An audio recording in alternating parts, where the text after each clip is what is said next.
ডাকতে বলেন ফেরেশতারে আমার বান্দা বান্দিরাকে যেন কোনো শয়তান কোনো খবিস শয়তান জিন যেন বহাকেতে না পারে, রাস্তা থেকে যেন ভটকাইতে না পারে, এই জন্য তাকে মোটা মোটা জিঞ্জির দিয়ে তারাকে বেঁধে দাও। যাও সমস্ত শয়তানকে বেঁধে দাও। এবার বলবেন হাজি মাওলানা শয়তানকে যদি আল্লাহ বেঁধে দিয়েছে তো এখন যারা রোজা করে না এরাকে ফের কে বহাকাইছে? প্রশ্ন জাগছে না জাগে না? কে এরাকে বহাকাইছে?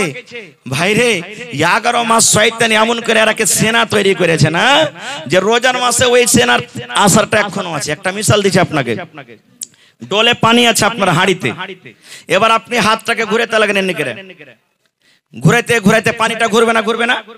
একটু বলেন ঘুরবে না ঘুরবে না? ঘুরবে। এবার 1-2 মিনিট ঘুরতে ঘুরতে লোকটাকে তুলেলেন, এবার যেমনই আঙ্গুলটাকে উঠালেন সাথে সাথে পানি ঘুরতে বন্ধ হবে না ঘুরতে থাকবে না? ভাই সবাই জানতে পারবে না, সাবে কাদার দেখার জিনিস লয়, সবাই বুঝতে পারবে না। খুব সাহাবায়ে কেরাম বলছেন হুজুর সাবে কাদার যখন হবে তা আমরা কেমন করে বুঝবো যে আজ সাবে কাদার হইলো? ওর কিছু আলামত তো হওয়া চাই। আল্লাহ রাসূল বললেন সাহাবীরে সাবে কাদার আলামত হলো যেদিন সাবে কাদার হবে সেই দিন হয়তো মেঘ হবে, এক ফোঁটা হোক ঝমঝম করে হোক মেঘ হবে, মেঘ না হতে গেলে চিলিক মারবে আকাশে, মেঘ না হতে গেলে মেঘ ডাকবে, না হতে গেলে রাতটা অন্য অন্য রাতের মতন আলাদা বুঝাবে, হালকা হালকা ভাব বুঝাবে। এবার রাসূল বলছেন সাহাবীরে এবার যখন সকাল বেলাতে সূর্যটা উঠবে, সূর্যটাতে তাপ হবে না, সূর্যটাতে এরকম ভাবে ভোল্টেজ হবে না যেমন অন্য অন্য দিন হয়, তখন তোমরা বুঝে নেবে আজকে সাবে কাদার।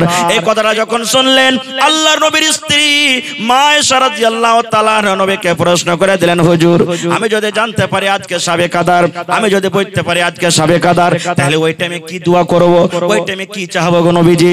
নবী বললেন বিবি রে সাবে কাদার যখন তুমি পাবে, সাবে কাদার যখন তুমি জানতে পারবে তখন এই দোয়াটা তুমি পড়বে, আল্লাহুম্মা ইন্নাকা আফুন তুহিব্বুল আফওয়া ফাফু আন্নী। এটা সাবে কাদারের দোয়া। পড়েন আমার সাথে আল্লাহুম্মা, পড়েন আল্লাহুম্মা ইন্নাকা আফুন তুহিব্বুল আফওয়া ফাফু আন্নী। এই দোয়াটার মানে কি?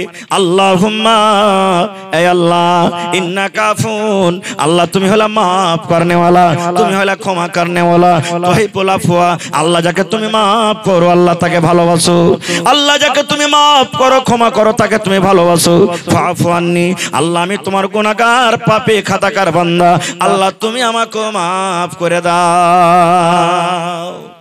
এই দোয়াগুলা মাঝে মাঝে পড়বেন। এবার বলবেন হাজী মাওলানা সাবে কাদার জাগবো কেন করে? এখনকার সাবে কাদার জাগছে, আমরা যে জাগছি শুধু কোরআন তেলাওয়াত করা, শুধু কোরআন তেলাওয়াত করা, শুধু কোরআন পড়া।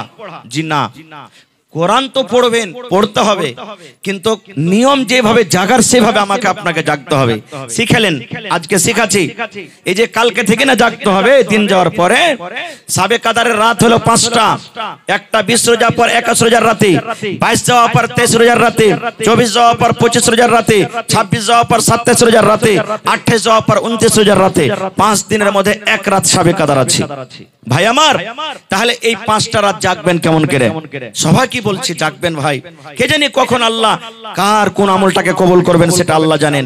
যেদিন আপনি সাবে কাদার জাগবেন সেদিন এশারের নামাজ পড়বেন আর 2 রাকাত সুন্নাত পড়ে বাড়ি চলে আসবেন। আপনি জরুরি নয় যে আপনাকে মসজিদে জাগতে হবে সাবে কাদার, বার তো আপনি জাগতে পারেন, ছাদের পরে জাগতে পারেন, নিজের বাড়িতে আপনি জাগতে পারেন, যেখানে আপনার সুবিধা হবে আপনি জাগতে পারেন। এবার কি করবেন? এশারের নামাজ পড়বেন, 2 রাকাত সুন্নাত পড়ে বাড়ি চলে এলেন। আসার পর যদি আপনার ইচ্ছা হয় যে 1 ঘন্টা আরাম করব, গোটা রাত জাগতে তো হবে, তা আপনি আরামও করতে পারেন। আর যদি বলেন না আমি আরাম করব না, তাহলে আপনার ব্যাপার। এবার আপনি কি করবেন? কোরআন মাজিদ পড়িতে লাগেন। বলবেন হাজী মাওলানা আমি যে কোরআন পড়িতে জানি না, আছে না এরকম মানুষ জানি না, তা আপনি শুনেন, যারা বসে পড়ছে ওরকে শুনেন।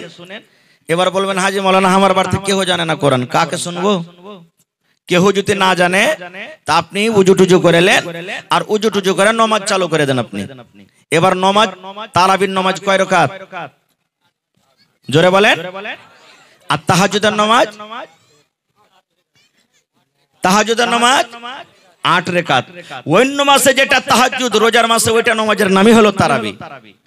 নামাজে যেটা রমজান মাসে যেটা তারাবির নামাজ, অন্য মাসে ওর নাম হলো তাহাজ্জুদের নামাজ। এবার আপনি নামাজ পড়তে শুরু করেন। কেমন করে নামাজ পড়বেন? দেখলেন রাত 10টা 11টা হয়ে গেল, এবার নামাজ পড়তে লাগলেন। এক রাকাত পড়তে কমসে কম আধ ঘন্টা লাগাচ্ছে আপনার, আধ ঘন্টা তেলাওয়াত করেন। বললেন মাওলানা শুধু সূরা ফাতিহা আর কুল আল্লাহু ছাড়া কিচ্ছু জানি না, আধ ঘন্টা কেমন করে পড়বো? এখানে প্রশ্নটা জাগছে না জাগে না? সুবহানাল্লাহ। আপনি আলহামদু সূরা পড়েন আর একটাই সূরা জানছেন মনে করেন, বা দুটাই তিনটা পাঁচটাই জানছেন, ও কোটা কি আপনি বারবার ঘুরিয়ে ঘুরিয়ে পড়েন রেখাতে। একবার কুল আল্লাহ পড়া হয়ে গেল তো হাত পা বাঁধা আছে, আবার পড়েন, আবার পড়েন, আবার পড়েন, আবার পড়েন, আবার পড়েন। পড়তে পড়তে যখন দেখবেন যে আপ খাসতে গেছে 15-20 মিনিট হয়ে গেছে, তখন আপনি রুকুতে যান। রুকু দোয়া পড়েন, পড়িতে আছেন, পড়িতে আছেন, পড়িতে আছেন, পড়িতে আছেন, যত পারবেন পড়িতে থাকেন রুকুর দোয়াটাকে। এবার দেখবেন যে আমি ক্লান্ত হয়ে গেছি, তখন আবার সামি আল্লাহু লিমান বলে আপনি দাঁড়ান, দিয়ে প্রথম সাজদাতে আপনি পড়ে যান। সাজদাতে আপনি পড়ে গেলেন, সাজদার দোয়া পড়িতে আছেন, পড়িতে আছেন, পড়িতে আছেন, পড়িতে আছেন। দেখবেন আমি ক্লান্ত হয়ে গেছি, খাস্তানা হয়ে গেছে, তখন আপনি সাজদা থেকে উঠেন আর দিয়ে পড়িতে লাগেন রব্বিক ফিরলি, রব্বিক ফিরলি, রব্বিক ফিরলি, রব্বিক ফিরলি, রব্বিক ফিরলি। যত পারবেন পড়েন। এর মানে আল্লাহ তুমি আমাকে মাফ করে দাও, আল্লাহ মাফ করে দাও, আল্লাহ আমাকে মাফ করে দাও, এটা দোয়ার মানে রব্বিক ফিরলি, রব্বিক ফিরলি, রব্বিক ফিরলি। যত পারবেন পড়েন।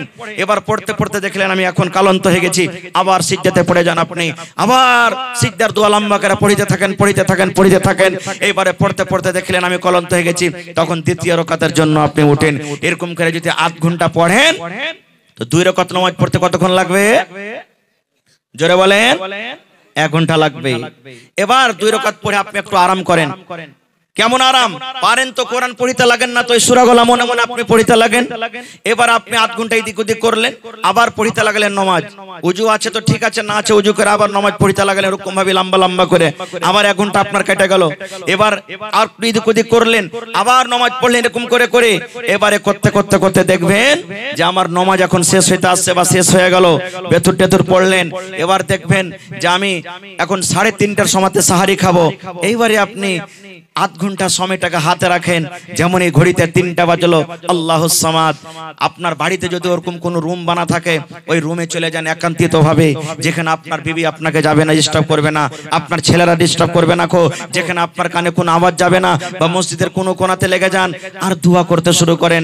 প্রথমে আল্লাহর তারিফ মানে সূরা ফাতিহা পড়বেন, নবীর পরে দুরূদ পড়বেন, আর তারপরে যে আপনি দোয়া করতে লাগলেন। দোয়া কবুল হবে না? আল্লাহ তুমি আজ দোয়া কবুল করো, আল্লাহ তোমাকে আজ মাপ দিতেই হবে। আল্লাহ তুমি মাপ না দিবে তো কে দিবে? আল্লাহ আমরা যে পাপী গুনাহগার বান্দা, আল্লাহ কার কাছে আমরা মাপ চাইবো? আল্লাহ তুমি মাপ চাও।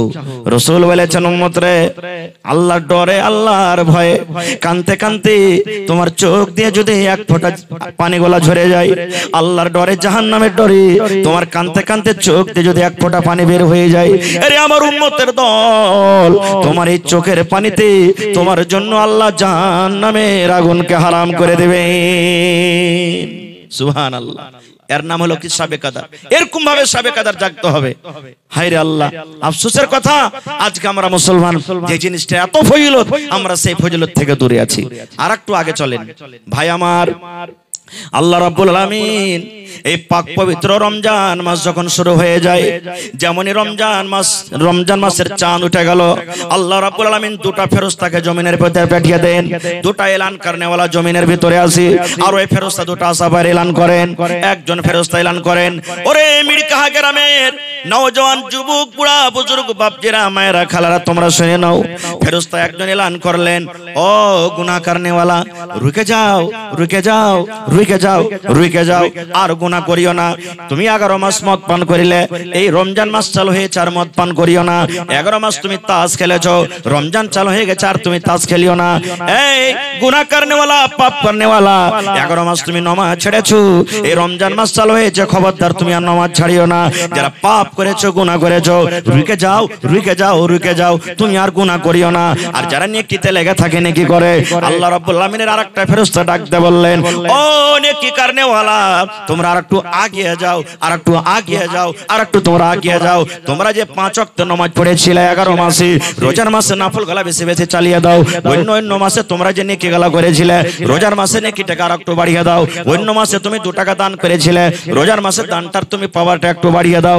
অন্য মাসে তুমি তাহাজ্জুদ পড়িতে পারো নাই, রোজার মাসে তুমি তাহাজ্জুদের নামাজটা বেশি পড়ো, একটুখানি তুমি এগিয়ে যাও।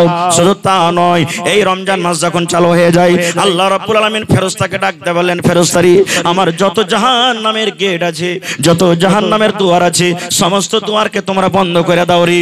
সমস্ত দুয়ার বন্ধ হয়ে যায়। এবার আল্লাহ ফেরেশতাকে বলেন, জান্নাতের দুয়ার খুলে দাও, জান্নাতের গেট খুলে দাও। এই রমজান মাসে সমস্ত জান্নাতের দুয়ারকে খুলে দেওয়া হয়। এবার আল্লাহ ফেরেশতাকে ডাক দিয়ে বলেন, ফেরেশতারি আমার বান্দা বান্দিরাকে যেন কোনো শয়তান, কোনো খবিশ শয়তান জিন যেন বহাকেতে না পারে, রাস্তা থেকে যেন ভটকাইতে না পারে, এই জন্য তাকে মোটা মোটা জিঞ্জির দিয়ে তারাকে বেঁধে দাও। যাও সমস্ত শয়তানকে বেঁধে দাও। এবার বলবেন, হাজি মাওলানা শয়তানকে যদি আল্লাহ বেঁধে দিয়েছে, তো এখন যারা রোজা করে না এরাকে ফের কে বহাকাইছে? প্রশ্ন যাচ্ছে না, জাগে না? কে রাকে বহাকেছে? ভাইরে 11 মাস শয়তানি এমন করে এরাকে সেনা তৈরি করেছে না, যে রোজার মাসে ওই সেনার আসারটা এখনো আছে। একটা মিসাল দিচ্ছি আপনাকে। ডোলে পানি আছে আপনার হাঁড়িতে, এবার আপনি হাতটাকে ঘুরাতে লাগলেন, এমনি করে ঘুরাইতে ঘুরাইতে পানিটা ঘুরবে না? ঘুরবে না? একটু বলেন, ঘুরবে না? ঘুরবে না? ঘুরবে। এবার 1-2 মিনিট ঘুরতে ঘুরতে লোকটাকে তুলেলেন, এবার যেমনই আঙ্গুলটাকে উঠালেন সাথে সাথে পানি ঘুরতা বন্ধ হবে না? ঘুরতে থাকবে। হ্যাঁ, শয়তান যে 11 মাসে এমন করে ট্রেনিং দিয়েছে না, এই রোজার মাসেই বন্ধ হয় না, ও চলতে আছে, চলছে, ওর স্পিরিট লেগে আছে। কিছু কমছে আলাদা কথা, কিন্তু ওই যে চলতে আছে। হ্যাঁ বে, আল্লাহকে দেখে ডরাই না, তো ফের মানুষকে দেখে ডরিয়ে কি করবো? বাড়তে খাইতে নাই যে সারাদিন থাকবো না খেয়ে। এই দেখেন ভাইরে, আল্লাহ রাব্বুল আলামিন এত বড় ফজিলতের মাস দিয়েছেন। বলবেন, হাজী মাওলানা রোজা করে কি পাবো? আল্লাহ রাসূল সাল্লাল্লাহু আলাইহি ওয়াসাল্লাম বলেছেন, মান সামা রমজানা ঈমানান ওয়া ইহতিসাবা গফিরা লাহু মা তাকাদ্দামা মিন যামবিহি। দয়ার নবী এলান করে দিয়েছেন, যে আল্লাহর বান্দা বান্দিরা রোজা রাখবে, রোজা রাখার দুটা নিয়াত করতে আপনাকে করতে হবে। 1 নম্বর কথা হলো ঈমানাও, আল্লাহ রাব্বুল আলামিনের সাথে বিশ্বাস করতে হবে। আল্লাহ 1 মাস রোজাকে ফরজ করেছেন, আমি যদি রোজা রাখতে হবে, রোজা যদি আমি না রাখি আমি গুনাহগার হয়ে যাব, পাপী হয়ে যাব। ওয়া ইহতিসাবান, নেকি মনে করে রোজা রাখতে হবে। এই দুটা নিয়তে যারা রোজা রাখবে, নবী বলেছেন গফিরা লাহু মা তাকাদ্দামা মিন যামবিহি, তোমার জীবনের যত ছোট ছোট গুনাহ আছে আল্লাহ সমস্ত গুনাহকে তোমার maaf করে দিবেন। কিন্তু এখন রোজা কত লোক করব কি, বিয়ের বাড়ি বেড়াতে যাব, মা খালারা কইবে, হালেমার বাপ ওই যে কি রে, তুমি যে বিয়ের বাড়ি যাবে, বাড়তে নেই রোজাটা করো না, তো বিয়ের বাড়ি যাবে যদি রোজাটা না করো তো কি কইবে? এরকম কত লোক আছে না নেই? তখন ও কি করবে? বিয়ের ডরে রোজা করে যাবে। আল্লাহ বলবেন, এগুলা রোজাতে তোমার কাম দিবে না রে বান্দা। আল্লাহ বলছেন, ফাওয়াইলুল লিল মুসাল্লিন, ওই নামাজীরা ওয়াইল জাহান্নামে যাবে, ওই নামাজীরা নামাজ পড়ে ওয়াইল নামে জাহান্নামের ভিতরে যাবে। বলবেন, হাট, মাওলানারা বলছেন যে নামাজ পড়ো, আর আপনি ফের বলছেন যে নামাজ পড়ে ওয়াইল জাহান্নামে যাবে। জি, নামাজ পড়ে ওয়াইল জাহান্নামে যাবে। তো কই হাজী মাওলানা এত বড় মসজিদ বানিয়ে কি করবো? তাহলে দান যে দিচ্ছে এত কষ্ট করে, কোন নামাজীরা যাবে? আল্লাহ বলেন, আল্লাযীনা হুম ইউরাউন, যারা মানুষকে দেখছে নামাজ পড়ে, জীবনে নামাজ পড়ে না, বিহাই নামাজি পেয়েছে, বিহাই এসেছে বাড়িতে, এবার বিহার সাথে সাথে ওযু করে মসজিদের ভিতরে চলে গেল। আল্লাহর ডরে এটা নামাজ হলো না রে ভাই, এটা বিহাইয়ের ডরে নামাজ হলো। আল্লাহ বলছেন, এরকম নামাজিরা ওয়াইল্লা জাহান্নামে যাবে। আপনি রোজা রেখেছেন, আপনি রোজাও রাখেননি, কত ভাই দেখবেন মাগরিবের নামাজ পড়িতে চলে যায়, যদি নামাজ না পড়িতে যায় হবে হাজি কি কইবে, মুলবি কি কইবে, খতিব কি কইবে, মডল কি কইবে, ইসালা রোজা করে নিয়ে লাগে নামাজ খানটা পড়িতে আসে না। চল চল চল, কমসে কম দেখি আছে লোককে মাগরিবে নামাজ খানটা পড়িলি, যাতে লোক বলে যে রোজা করেছে। আল্লাহ বলছেন, এরকম নামাজিরা ওয়াইল জাহান্নামের ভিতরে যাবে। এই মতো বন্ধুরে, লোক দেখানো রোজা করতে গেলে আল্লাহ গুনাহ maaf করবে না। আল্লাহ রাব্বুল আলামিনকে রাজি করার জন্য, নেকি মনে করে আল্লাহকে সন্তুষ্টি করার জন্য যারা রোজা রাখবে, এরকম রোজাদারের আল্লাহ জীবনের ছোট গুনাহকে maaf করে দিবেন। আর কি নেকি আছে? ওরে আল্লাহ, আজ আপনি 10,000 দান করে দিলেন, নেকি দিবেন কে? ফেরেশতা। কে নেকি দিবেন? কে নেকি দিবেন? ফেরেশতা নেকি দিবেন।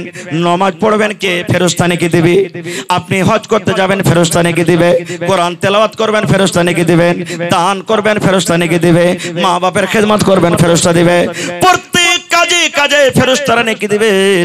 কিন্তু রোজার যখন বাড়িটা এলো, রোজার যখন নেকির কথা এলো, আল্লাহ রাব্বুল আলামিন ফেরেশতারাকে ডাক দিয়ে বলছেন, ফেরেশতারি ফাইন্নাহু লি ওয়া আনা আজজি বিহি, এই রোজাটা হলো আমার জন্য রে ফেরেশতা, তোমরা দূরে চলে যাও, দূরে চলে যাও, তোমরা রোজার বদলা দিতে পারবে না, তোমরা রোজার নেকি দিতে পারবে না, কারণ রোজা হলো আমার, ওয়া আনা আজজি বিহি, এবং আমি আল্লাহ তাবারাক ওয়া তাআলা রোজার নেকি দান করব। কত আল্লাহ দিবেন সেটা আল্লাহ জানেন।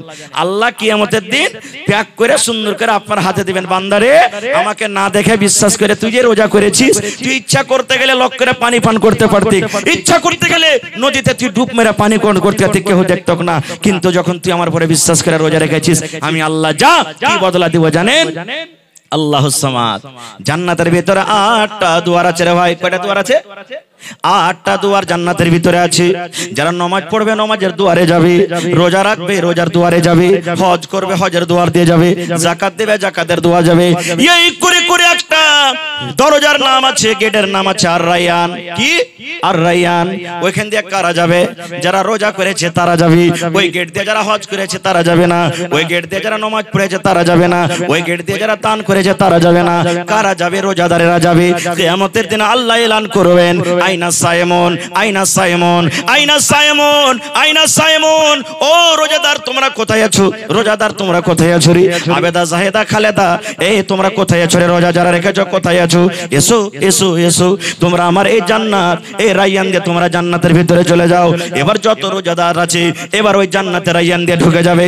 ঢুকতে ঢুকতে ঢুকতে নবী বলেছেন উম্মত রে, যখন সমস্ত রোজাদার জান্নাতের ভিতরে চলে যাবে, এবার রায়্যান দরজাটাকে বন্ধ করে দেওয়া হবে।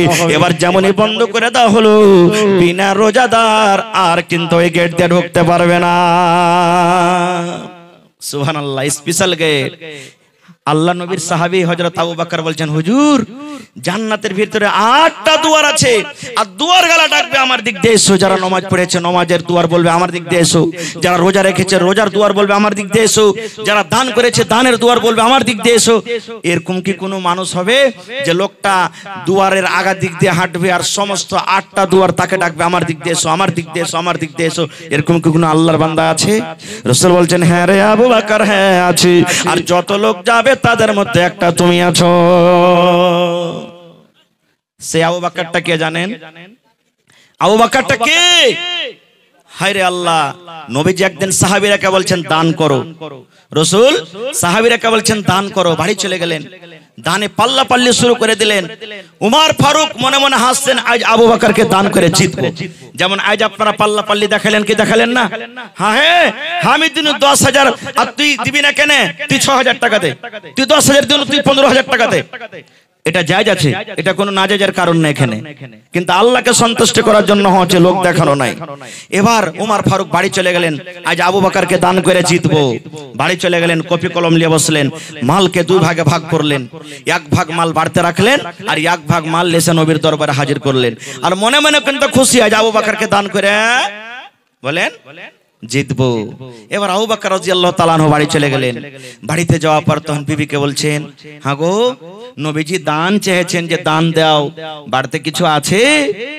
ওরে সুবহানাল্লাহ, দেখুন কত গরিব মানুষ।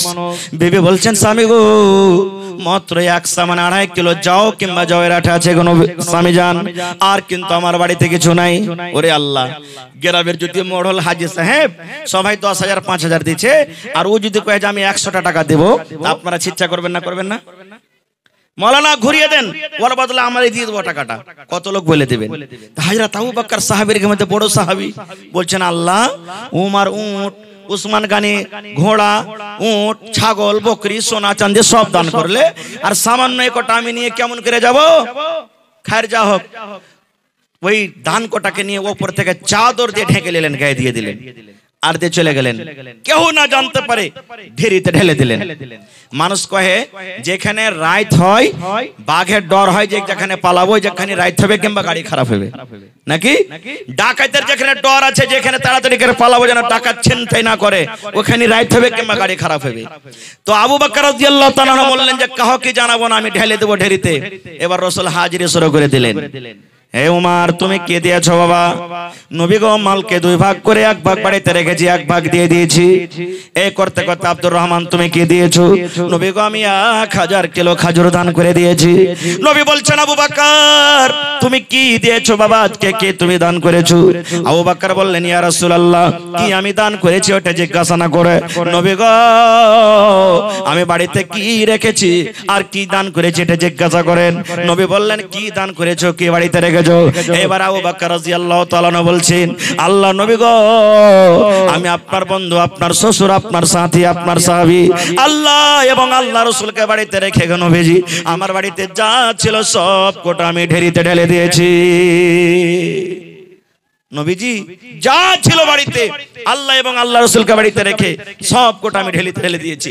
হায়রা তোমার দাঁড় হয়ে বলছেন নবীজি আজকে আমি আবু বকরকে দান করে জিততে পারলাম না, খুব আজকে পারলাম না, আমি অর্ধেক দান করেছি, অর্ধেক বাড়িতে রেখেছি, অর্ধেক নেকি পেয়েছি, আর আবু বকর গোটা দান করে দিয়েছে, গোটা পূর্ণ নেকি পেয়ে নিলে আজকে দান করে জিততে পারলাম না। সে আবু বকরটাকে জানেন? আর একটা শুনেন, আপনারা সবাই জানছেন যে মক্কার বেঈমান মুশরিকরা নবীর পরে জুলুম অত্যাচার করেছিল। নবীজি আল্লাহ রাব্বুল আলামিনের আদেশে মক্কা থেকে হিজরত করে কোথায় গেছিলেন? জোরে বলেন। মদিনায়। রাস্তাতে বেঈমান মুশরিকদের ভয়ে কোন খালটাতে ঢুকেছিলেন? খালটার নাম কি? জি গারে সর। এবার নবীজি ঢুকতে যাবেন, হযরত আবু বকর বলছেন হুজুর থামেন, আমি আগে ঢুকবো। কেন? পুরাতন খাল, সাপ আছে কি বিচ্ছু আছে, আপনি ঢুকলে আপনার পুরো আক্রমণ করতে পারে, আমি ঢুকবো, মরলে আবু বকর মরবে, আপনার যেন কিছু না হয়। বলেন সুবহানাল্লাহ। আবু বকর ঢুকলেন, সাফ করলেন খালগুলোকে, সাফ করলেন। এবার দেখছে ছোট ছোট ছোট ছোট খাল আছে, কি দিয়ে ঢাকবে? চাদর ছিঁড়ে ছিঁড়ে ছিঁড়ে খালগুলোকে ভরে দিলেন। এবার বলছেন হুজুর চলে এসেন আপনি। নবীজি সান্দাইলেন, দেখছে দুটা খাল কিন্তু বন্ধ করার জন্য কিছু পাওয়া যায় না, নাই কাপড়, শেষ হয়ে গেছে। এবার ওরে আল্লাহ, আবু বকর রাদিয়াল্লাহু তাআলা দু খালে তো পা দিয়ে দিলেন, সব খাল বন্ধ হয়েছে। আমার নবীকে যেন কোনো সাপ এসে আক্রমণ করতে না পারে, এই জন্য দু খালে দু পা দিয়ে দিলেন। কিন্তু মুসলমান ওই খালে ছিল সাপ, সাপ যে বের হওয়ার জন্য ছটপট করে, ওদিক দিয়ে বের হয় ওটা খাল বন্ধ, এমন দিয়ে বের হয় এটা খাল বন্ধ, এমন দিয়ে বের হবে এটা খাল বন্ধ। এই করতে করতে যে জায়গাতে হযরত আবু বকর রাদিয়াল্লাহু তাআলা আনহর পা আছে, ওই পায়ের সামনে খালটাতে এসেছে। হায়রে আমার নবী, গোটা রাত জেগে আছেন আমার নবী। নবীজি আবু বকরের এই রানের উপরে মাথা দিয়ে নবীজি ঘুমিয়ে গেছেন। এবার ওই সাপ বেরোতে না পারে এমন জোর করে হযরত আবু বকরের পায়ে কামড় দিয়েছে। ওরে আল্লাহ, আপনারা জানেন সাপে কামড় দিলে মানুষকে বিষ লেগে যায়। এবার আস্তে আস্তে করে বিষ উঠতে উঠতে উঠতে উঠতে শরীরে লেগে গেল, কিন্তু বিষে কাতর হয়ে গেল। কিন্তু এখন পর্যন্ত হযরত আবু বকর নবীকে জাগান না। গোটা রাত আমার নবী জেগেছি, কেমন করে এই নবীকে আমি কষ্ট দিব? আমি আবু বকর, আমার জীবনটা চলে যায় রে, আমি মরে যাব, আমি মরে যাব, কিন্তু আমার নবীকে কষ্ট দিব না। খু এইবারে যখন হযরত আবু বকর রাদিয়াল্লাহু তাআলা কষ্ট থামতে না পারি, চোখ দিয়ে এক ফোঁটা পানি যেমনই নবীর গায়ে পড়লেন, নবীজি আমার চট করে দেবে গেলেন। নবীজি জেগে যাওয়ার পর বলছেন আবু বকর তুমি কেন কাঁদছো বাবারে? তোমার বাড়ি ঘর ছেলে মেয়ে বলে মনে হয়েছে নাকি? বাড়ি ঘর তুমি ছেড়ে এসেছো, এই জন্য তোমার মনে পড়ে তোমার চোখ দিয়ে পানি ঝরছে। বলছে ইয়া রাসূলুল্লাহ, আল্লাহর নবী গো, আমি আপনার বন্ধু, আপনার সাহাবী, আমার ছেলে মেয়ে বলে চোখ দিয়ে পানি ঝরে না। নবী গো এই দেখেন খালের ভিতরে একটা সাপ আছিল, ওই সাপটা বের হওয়ার কারণে আমার পায়ে এমন করে কামড় দিয়েছি। ওরে আল্লাহ, এমন ভাবে কামড় দিয়েছে আমি বিষে কাতর হয়েছি, আমি সহ্য না করতে পেরে আমার চোখ দিয়ে পানি ঝরেছি। রাসূল বলছেন কেন তুমি আগে বলনি? বলছেন ইয়া রাসূলুল্লাহ, আপনি যেন কষ্ট না পান এই জন্য আমি বলিনি। নবীজি এরকম ভাবে মুখ থেকে একটু ছবলিলেন, থুতু করলেন, আর থুতু নিয়ে যে জায়গাতে সাপে কামড় দিয়েছি যেমনই লাগিয়ে দেওয়ার সঙ্গে সঙ্গে বিষ শেষ হয়ে গেল। নারে তাকবীর। ওই রাতটার নাকি হযরত উমর ফারুক একদিন বলছেন আল্লাহ আবু বকরের একটা রাতের নেকি, মানে ওই যে গারে সরেছিল, একটা রাতে আল্লাহ তুমি যাকে নেকি দিয়েছো, এত নেকি দিয়েছো, আমার সারা জীবনের যদি যত নেকি আছে আবু বকরকে দিয়ে দেওয়া হয়, আর আবু বকর যদি ওই গারে সরের একটা রাতের নেকি আমাকে দিয়ে দেয়, তাহলে আমার জন্য খুবই ভালো হবে, আমার জন্য খুবই ভালো হবে। গোটা আবু বকরের জীবনের আমি নেকি চাই না আল্লাহ, যে মাত্র একটা রাতের নেকি চাই। ওই গারে সরে যে থেকে যত নেকি পেয়েছেন, ওই রাতটার নেকি যদি আমাকে আবু বকর দিয়ে দেয়, আর আমার সারা জীবনের নেকি যদি আবু বকর নিয়ে নেয়, আল্লাহ আমি উমর রাজি হয়ে যাব, আমি খুশি হয়ে যাব।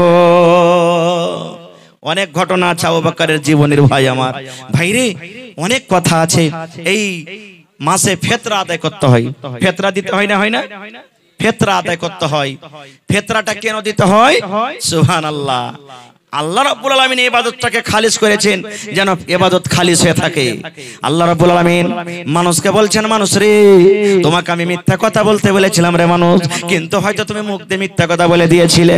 তোমাকে আমি মুখখানটা দিয়ে ভালো কথা বলতে বলেছিলাম, কিন্তু মুখ দিয়ে তুমি এমন একটা নম্র কথা বলে দিয়েছো যে কারণে তোমার রোজাটাতে একটু দাগ লেগে গেছে, যে কারণে তোমার রোজাটাতে একটু দাগ লেগে গেছে, তোমার নেকিখানটা একটু কমে গেছে। এই জন্য উম্মত রে, তুমি রোজা রাখো, 1 মাস রোজা রাখো, আর 1 মাস রোজা রেখে তুমি ফিতরা আদায় করো। ফিতরা আদায় করতে গেলে দুটা লাভ আছে। একটা লাভ হলো এই তোমার রোজাতে যে দাগ লেগেছে এই দাগটা শেষ হয়ে যাবে, আর 2 নম্বর ফকির মিসকিনের বাড়িতে খানা হয়ে যাবে। এই জন্য আমি ফিতরা দিয়েছি। আর একটা মশলা শুনেলেন, ঈদের নামাজ পড়িতে যাবেন, তখন রাসূল বলেছেন যে তুমি ঈদের নামাজ পড়িতে যাবে তো খাজুর মিঠা চোকা কিছু খাইয়া যাও। ফজর নামাজ পড়ে নিলেন, কিছু খেয়ে নিলেন, দিয়ে নামাজ পড়তে চলে গেলেন। আর বকরীদের নামাজ যখন পড়িতে যাইবে তখন রাসূল বলেছেন তুমি যদি পারো তো না খেয়ে তুমি নামাজ পড়িতে যাও। যেরকম ফজরের নামাজ পড়লেন আর কিছু খেতে হবে না, সন্ধ্যাবেলাতে যা খেয়েছেন খেয়েছেন, নামাজ পড়তে চলে গেলেন। নামাজ পড়ে আপনি বাড়িতে আসবেন আর সর্বপ্রথম কুরবানি করবেন। আর আমরা করি কি, গোটা কুরবানি কইরা যতক্ষণ শেষ না হয় ততক্ষণ আমরা গোশ রান্না বান্না করি না, নিয়ম লাই। কুরবানি জানোয়ার কেটে দিয়েছেন, 1 কিলো গোশ আগে দিয়ে পাঠিয়ে দেন বাড়িতে, কেন সারা গোশ বানাইতে তো সময় লাগবে, মাংস বানাইতে 1 কিলো গোশ আপনি পাঠিয়ে দেন, রান্না বান্না করবে, আইসা আপনি খেলেন। এটা হলো সুন্নাত তরিকা। কিন্তু হায়রে আফসোসের কথা, এই কাজটাকে কত মানুষ রোজা মনে করে নিয়েছে যে কুরবানির জন্য আধখানি বেলা রোজা আছে। এটা ভুল কথা। আধখানি বেলা রোজা হয় কোনদিন যে ভাই? আপনি ঘড়ি দেখছেন যে আজ 5:56 ইফতারি আছে, 54:55 হইতে গেল আপনি ইফতারি করেন না, আর আপনি 10টার সময়তে খায়ের করে কইছেন আমার আজ একটা রোজা হয়ে গেল। এটা কেমন রোজা? জি না, এটা সুন্নাত। কেউ যদি চাহে যে আমি করব, এটা করতে পারে, এটা করতে পারে। আরেকটা জিনিস, ফিতরা আপনি আদায় করবেন। রাসূল বলেছেন ঈদের নামাজের 1 দিন 2 দিন 3 দিন আগে ফিতরা আদায় করবেন। কত লোককে দেখবেন 10টা 15টা রোজা হলো আর ফিতরা শুরু করে দিল আদায় করতে। জি না, এত আগে ফিতরা চলবে না। আপনার ফিতরা 1 দিন 2 দিন 3 দিন আগে থেকে আপনি জমাই করবেন, এর থেকে বেশি আগে করবেন না। আর ঈদের নামাজ পড়িতে যাওয়ার আগে আগে ফিতরা দিয়ে নামাজ পড়তে যাবেন, রাসূলের হাদিস এটা। আর যদি আপনি বলেন যে না এখন তাড়া ঘোরাতে পারলাম না, নামাজ খানটা পড়েই চলে আসি তারপরে ফিতরা আদায় করব, রাসূল বলছেন তোমার ফিতরা হবে না। নামাজ পড়ে আইসা পরে ফিতরা দাও, তোমার ফিতরা হবে না। আজ যেমন তুমি দান ধ্যান করছো, আম সাদকা করছো, এরকম আম সাদকার নেকি পাবে, ফিতরার নেকি তুমি পাবে না, ফিতরা হবে না। এই জন্য রাসূল বলেছেন তুমি নামাজ পড়িতে যাওয়ার আগে আগে তুমি ফিতরা দিয়ে দাও। ভাইরে আমার, বলার মেলাই কথা আছে, মেলাই কথা আছে। বন্ধুরে আমার, আল্লাহ বাচ্চা রাখে, ইনশাআল্লাহ আবার কোনোদিন বলবো ভাই। তবে আপনারা আলহামদুলিল্লাহ অনেক দান করেছেন, অনেক দান করেছেন।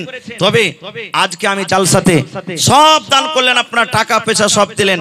একটা কোন আল্লাহর বান্দা এরকম কেউ আছেন যে মসজিদের জন্য 1 কাঠা কিংবা 1 ডিসমিল জমিন দান করতে পারবেন? এরকম মজলিসের মধ্যে কোনো মা, খালা, দাদি, নানি কেউ আছেন? মাঠে ময়দানে জমিন আছে, কোন জায়গারই জমিন হোক, 1 ডিসমিল হোক, 8 ডিসমিল হোক, 1 কাঠা হোক, মাওলানা আমি দান করলাম, বিক্রি করে যা টাকা হবে আমি দিয়ে দেবো মসজিদে। আছেন মজলিসের মধ্যে কেউ? দেখি এরকম আল্লাহওয়ালা একটা লোক। দেখি মসজিদের কাজ চালু হবে, কোন এমন একটা আল্লাহওয়ালা আছেন 1 কুইন্টাল রড দান করবেন। 1 কুইন্টাল রড যখন মসজিদের কাজ চালু হবে আপনি দিয়ে দিবেন, 1 কুইন্টাল রড কিংবা নগদ দিয়ে দেন।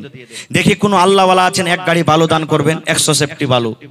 দেখি কোন আল্লাহওয়ালা আছেন 1000 ইট দান করবেন। একটা আবদার রাখলাম, দেখি এতটি মজলিসের মধ্যে কোন আল্লাহওয়ালা নাই 1 গাড়ি বালু কিংবা 1 গাড়ি গিট্টি কিংবা 1000 ইট কিংবা 1 কুইন্টাল রড। দেখি কোন আল্লাহওয়ালা আছেন। আমি সময়টা লিব না ভাই, কারণ কালকে আমার প্রোগ্রাম ফেরা আছে পূর্ণিয়া হরদাতে, কয়দিন থেকে লাগাতার প্রোগ্রাম।